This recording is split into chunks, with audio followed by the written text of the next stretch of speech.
शक्तीपीठ महामार्गाच्या निधीला राज्य सरकारने मंजुरी दिल्यानंतर आता कोल्हापुरातील शक्तीपीठ महामार्ग बाधित शेतकरी आक्रमक झालेत। पाहूयात या संदर्भातील काही प्रतिक्रिया। शक्तीपीठ महामार्ग हा मुळातच हा शेतकऱ्यांच्या जीवावर उठलेला हा महामार्ग हे केला।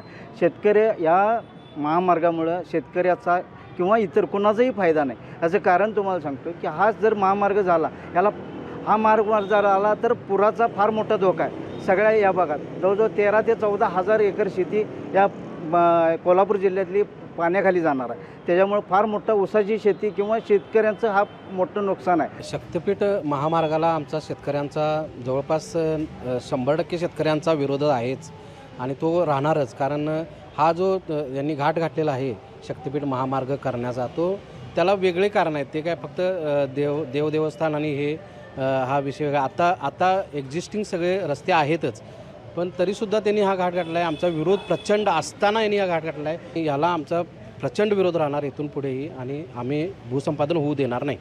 शक्तीपीठ होणं पण तेवढंच गरजेचं आहे, कारण की शक्तीपीठमुळं औद्योगिक आणि शक्तीपीठ जे आहेत ते जोडली जातील आणि शेतकऱ्यांना बाजारपेठा जास्तीत जास्त उपलब्ध होतील आणि आपला जो प्रवासाचा वेग आहे तो वेग कमी होईल आणि हा रस्ता फक्त रस्ता नसून एक महाराष्ट्राच्या विकासाचा मूलभूत पाया आहे। शेतकऱ्यांच्या शेती अर्थव्यवस्थेवर दूरगामी परिणाम करणारा प्रकल्प आणि ह्याच्यामध्ये शेती करून जे पैसे मिळत नसतील ते मोबदल्याच्या स्वरूपाने आम्हाला जास्त मिळत असतील आणि आमच्या भावी पिढीला जे काय रोजगार या औद्योगिक, तांत्रिक किंवा जागतिक स्तराचे इथं IT पार्क वगैरे येतील, आत्ता त्या प्रवाहामध्ये आम्हाला सामील व्हायचं आहे।